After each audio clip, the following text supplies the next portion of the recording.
7 sinf algebra, algebraik tengliklar, formulalar. 18-bet birinchi mashq. Jumlalarni matematik tilda yozing deyapti. Xo'sh, birinchisi m va n sonlarning yig'indisi degani deyapti. Demak, m bilan n ni qo'shamiz xolos. Demak, birinchisining javobi m plus n bo'ladi. Ikkinchisi a va b sonlarning ayirmasi debdi. Demak, a minus b bo'ladi.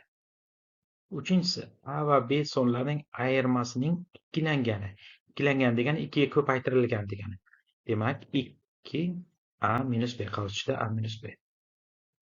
Endi to'rtinchisi m va n sonlari ko'paytmasining ikkilangani. 2mn bo'ladi. E'tibor bering, biz o'sha harflarni ko'paytmasida orasiga ko'paytirish belgisini yozmaymiz. 2mn. Aslida ko'paytirish bor bu yerda.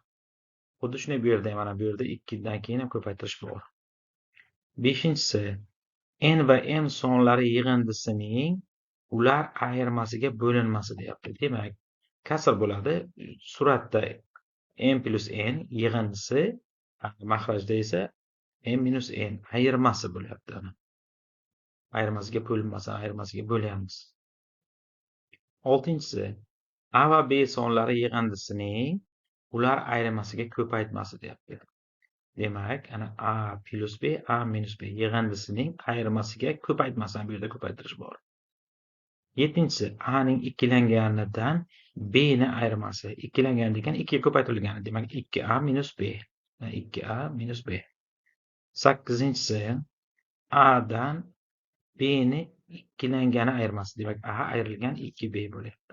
A ayrilgan 2b. 9-si a ning ikkilangani bilan b ning uchlanganining yig'indisi. Demak, 2a plus 3b bo'lyapti. 2a plus 3b. Mana a ning ikkilangani, b ning uchlangani yig'indisi plus. Xo'sh, 10-simi? A va b sonlari ko'paytmasidan b ning ayirmasi. A va b ning sonining ko'paytmasi ab bo'ladi. Ayiramiz b ni. Demak, ab minus b. 7-sinf algebra, algebrak tengliklar, formulalar. 19-bet 3-mashq. Ekinzor maydoni to'g'ri to'rtburchak shaklida bo'lib, uning bo'yi a metrga, eni esa b metrga teng. Yangi yer o'zlashtirilgandan keyin maydonning yuzi 220 metr kvadratga ortdi. Ekinzor maydonning yuzi qancha bo'ldi deyapti. Endi yangi joy o'zlashtirilmasdan oldin qanchaligini topaylik. To'g'ri to'rtburchak bo'lsa, buning demak eni va bo'yini ko'paytirilganiga teng yuzasi, to'g'rimi? A ko'paytirilgan b ga teng.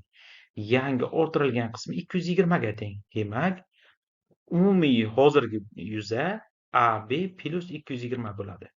Demak, A bilan AB bu yerda ko'paytirish bor bu yerda. AB plus 220 metr kvadrat bo'ladi hozirgi yuzasi. 7-sinf algebra, algebrak tengliklar, formulalar. 19-bet 5-mashq. Spark avtomobili 100 km/soat o'zgarmas tezlik bilan harakatlanayotgan bo'lsa, demak, birinchi holatda 1000 km, ikkinchi holatda 500 km, uchinchi holatda 450 km bo'lganda harakat vaqtini hisoblang. Xo'sh, bizga nima berilyapti? Tezlik bilan harakatlanayotgan bo'lsa, kilometr bo'lganda harakat vaqtini, bu masofa bo'ladi, bu masofa. Demak, birinchi formulani yozib olamiz. Formula nima edi? Vaqt teng harakat vaqtini toping deyapti. Vaqt teng masofa taqsim tezlik, ya'ni tezlik bizda 100 ligi aniq, o'zgarmas bu. S taqsim 100. Endi birinchi holat uchun o'shani qo'yamiz. Birinchi holat uchun, demak, S taqsim 100 dedik formulani, S ni joyiga 1000 ni qo'yamiz ana. 1000 ni 100 ga bo'lsak, ana ikkita 0 bilan ikkita 0 qisqarib ketadi. 10 ni o'zi qoladi. Demak, 10 soat. Soat ingliz tilidagi hour bilan belgilanadi. Demak, agar masofa 1000 km bo'lganda 100 km/soat tezlik bilan harakatlangan bo'lsa, 10 soat harakatlangan. Ya'ni shuni topdik biz. Ikkinchi holatda, demak, 500 ni qo'yamiz. Mana S taqsim 100 ga S ni joyiga 500 ni qo'yamiz. Ikkita 0 bilan ikkita 0 qisqarsa, demak, 5 soat qoladi. Demak, 500 km ni masofani bosib o'tish uchun 5 soat vaqt sarflangan ana 100 km/soat tezlik bilan. Uchinchi holatda 450 ni qo'yamiz ana. S ni joyiga 450 ni qo'ysak, virgul bu yerda 100 ga bo'lish uchun ikkita vergul bu yoqqa siljiydi. Demak, 4,5 bo'ladi. Shunda 4,5 soat sarflagan 450 kilometrni bosib o'tish uchun 100 kilometr soat tezlik bilan. 7-sinf algebra, algebraik tengliklar, formulalar.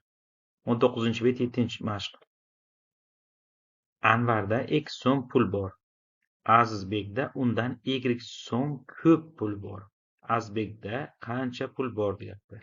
Xo'sh, ana Anvarda x so'm aytganidek, Azizbekda esa shundan y so'm ko'p, demak x plus y so'm pul bor. Xo'sh, ana shuni formula bilan ifodalaymiz. Ana mavzu ham shu formulalar. Endi masalani birinchi x teng 5000 va y teng 2000 uchun yeching deyapti. Xo'sh, ana x plus y teng 5000 ni qo'yamiz x ni joyiga, y ni joyiga 2000 ni qo'yamiz, demak 7000 bo'ladi. Azizbekda birinchi holat uchun 7000 so'm pul bor. Endi ikkinchi holat uchun ham xuddi shu formuladan foydalanamiz. Ana x 4,5 ming, y 350. Demak, mana x plus y 4,5 mingga 350 ni qo'shsak 4850 so'm bo'ladi. Obuna bo'lamiz, like bosamiz, keyingi videolarni o'tkazib yubormaslik uchun qo'ng'iroqchani bosamiz va Telegram kanaliga a'zo bo'lamiz.